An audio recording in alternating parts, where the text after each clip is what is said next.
दोस्तों, साल 1947 के बाद से ही देश में आजादी की लहर तो थी, लेकिन पूरे देश को एक राष्ट्र बनाने की समस्या भी थी। और इसी में से कई रियासतें ऐसी थी जिन्हें भारत का हिस्सा बनाने में देश की पूरी सियासत को कई पापड़ बेलने पड़े। ऐसी एक रियासत थी त्रिपुरा की, जो कि पहले भारत का हिस्सा नहीं था। दरअसल एक समय था जब भारत के नॉर्थ ईस्ट में बसे त्रिपुरा राज्य पर माणिक्य वंश का राज हुआ था और राजा थे वीर विक्रम किशोर देव बर्मन। लेकिन जिस त्रिपुरा की आज हम बात करने जा रहे हैं उसे अंग्रेज हिल टिप्पेरा के नाम से बुलाते थे। साथ ही इसमें टिप्पेरा जिला भी आता था। इसके पहले उदयपुर इसकी राजधानी हुआ करता था। फिर 18वीं सदी में ओल्ड अगरतला और 19वीं सदी में एक नए शहर को अगरतला नाम देकर राजधानी बनाया गया। इस तरह से इस इलाके के नाम और काम दोनों समय समय पर बदलते रहे हैं। और तब त्रिपुरा के राजा आसपास के इलाके जैसे नोआखाली और सिलहट से भी जमींदारी वसूला करते थे, जिसका एक हिस्सा अंग्रेजों के पास जाता था, यानी बिल्कुल वैसे ही जैसे कि पूरे भारत में हुआ करता था। लेकिन आजादी के समय देश का बंटवारा भी हुआ था, जिसमें सारी रियासतों की राजगिरी निकल गई। लेकिन यहीं पर एक गेम इस रियासत के साथ हुआ कि रेडक्लिफ, जिसने भारत और पाकिस्तान बंटवारे की लाइन खींची थी, उसने टिप्पेरा जिला यानी आज का त्रिपुरा और नोआखाली समेत काफी हिस्सा पाकिस्तान को दे दिया। इसके अलावा चिटगांव का पहाड़ी इलाका भी पाकिस्तान के हिस्से में चला गया था, जबकि यहाँ 97% जनसंख्या बौद्ध धर्म मानने वालों की थी और ये लोग भारत से जुड़ना चाहते थे, बिल्कुल वैसे ही जैसे उसने पश्चिम में लाहौर के साथ किया था, जहाँ हिंदुओं की बड़ी संख्या होने के बावजूद वो पाकिस्तान के हिस्से में चला गया। अब वापस त्रिपुरा पर आए तो मुस्लिम लीग 1947 की शुरुआत से इसको लेकर बहस कर रहा था कि ये इलाका उसे ही अपने पूर्वी पाकिस्तान में चाहिए, और ऐसे में दंगे का माहौल भी बन गया। और जब माहौल बिगड़ा तो इन इलाकों से लोग भाग कर त्रिपुरा और आसपास के राज्य में शरण लेने पहुंचे। 1947 के अप्रैल महीने तक राजा वीर विक्रम को अंदेशा हो चुका था कि भारत पाकिस्तान बंटवारे की घोषणा होते ही सिचुएशन और खराब हो जाएगी। लेकिन उन्होंने 28 अप्रैल 1947 के रोज राजा वीर विक्रम से घोषणा की कि त्रिपुरा भारत का हिस्सा बनेगा। इस बाबत उन्होंने संविधान सभा के सचिव को एक टेलीग्राम भेजकर खबर भी कर दी। लेकिन ये कहानी चल ही रही थी कि इसके कुछ ही दिनों बाद 17 मई को अचानक महाराजा की मौत हो गई, जिससे कि त्रिपुरा का भविष्य पेंडुलम की तरह झूल गया। चूंकि युवराज किरीट विक्रम किशोर माणिक्य अभी छोटे थे, इसलिए एक रिजेंसी काउंसिल बनाकर राजकाज का काम ले लिया महारानी ने। बता दें, 1914 में पैदा हुई महारानी कंचन प्रभा पन्ना के महाराज की सबसे बड़ी बेटी थी और 17 साल की उम्र में उनका महाराजा से विवाह हुआ था। महाराजा की मौत के बाद ये सारी जिम्मेदारी उन पर आ गई थी और बाहरी व भीतरी शक्तियों से लगातार खतरा बना हुआ था। ऐसे में राजभवन के भीतर से शुरुआत हुई एक षड्यंत्र की, वो भी बिल्कुल टिपिकल राजाओं वाले। हुआ वही कि राजा वीर विक्रम के एक सौतेले भाई हुआ करते थे, दुर्जय किशोर, और तो और इन भैया की खुद राजा बनने की बड़ी तमन्ना थी। इसलिए जयचंद बने दुर्जय किशोर ने अब्दुल बारिक उर्फ गेडू मियां से हाथ मिला लिया, जो तब उस इलाके में सबसे रईस लोगों में से एक था और अंजुमन इस्लामिया नाम के एक संगठन के लीडर हुआ करते थे। इस संगठन को मुस्लिम लीग का सपोर्ट मिला हुआ था। इसके बाद सत्ता दुर्जय के हाथ में आ जाती, लेकिन इनके सामने दिक्कत थी। 11 जून को त्रिपुरा काउंसिल ने एक नोटिफिकेशन निकाला और सारी जनता को ये बता दिया कि महाराजा वीर विक्रम पहले से ही भारत में मिलने का निर्णय ले चुके हैं। इसके अलावा उन्होंने त्रिपुरा की तरफ से संविधान सभा में अपना रिप्रेजेंटेटिव भी नामजद कर दिया। माहौल भड़काने के लिए अंजुमन इस्लामिया ने लोकल सपोर्ट जुटाना शुरू किया और लोगों को भारत के खिलाफ भड़काने के लिए लोगों के कान भरने शुरू कर दिए।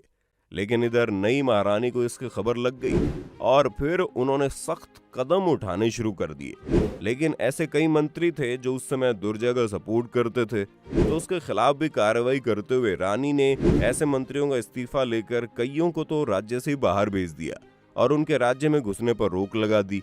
महारानी जानती थी कि सरदार पटेल को इसकी खबर मिलना जरूरी है।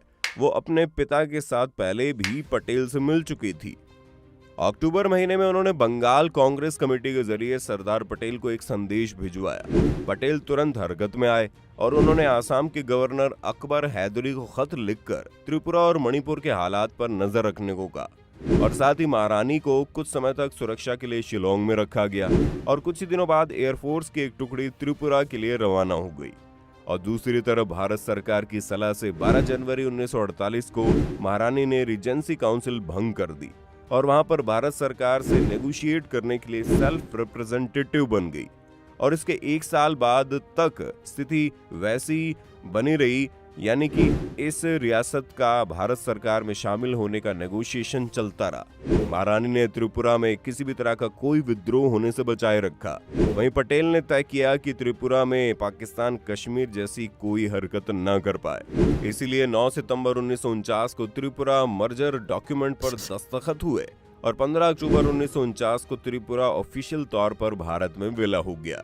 1956 में त्रिपुरा को यूनियन टेरिटरी का दर्जा मिला और 1972 में इसे पूर्ण राज्य का दर्जा मिल गया।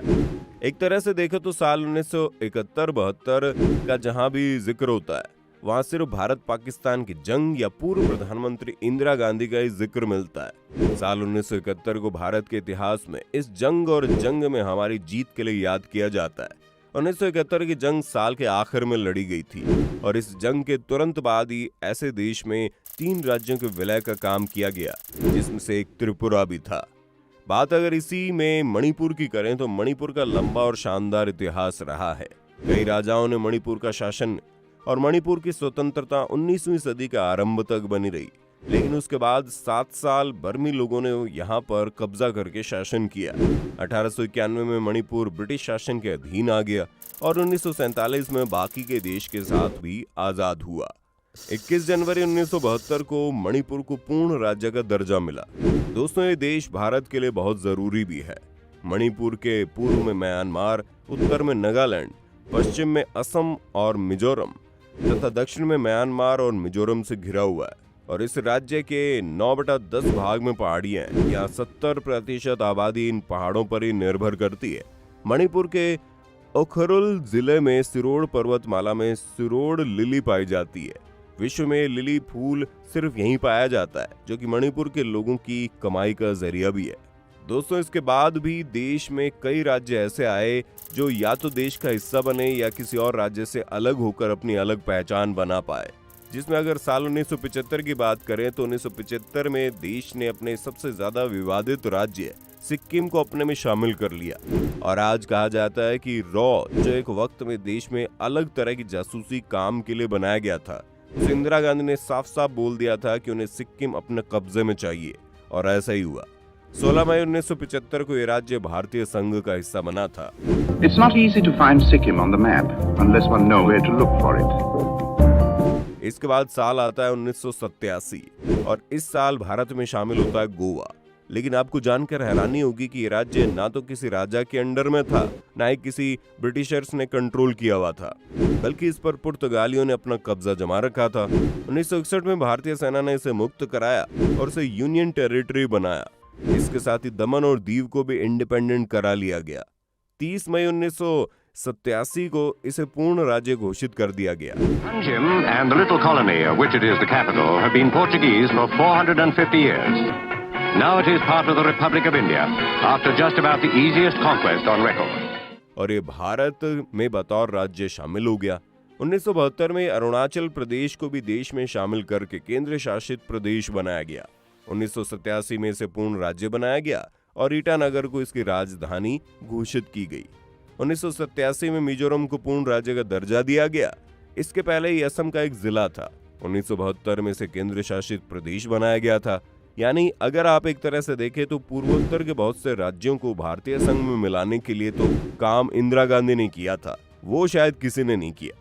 आपके इस मामले में क्या राय है, कमेंट करके बताइए। साथ ही वीडियो पसंद आए तो इस वीडियो को लाइक और शेयर करना ना भूलें और चैनल को सब्सक्राइब कर लें और बेल आइकन दबा दें ताकि हमारी हर लेटेस्ट वीडियो की अपडेट आपको मिलती रहे।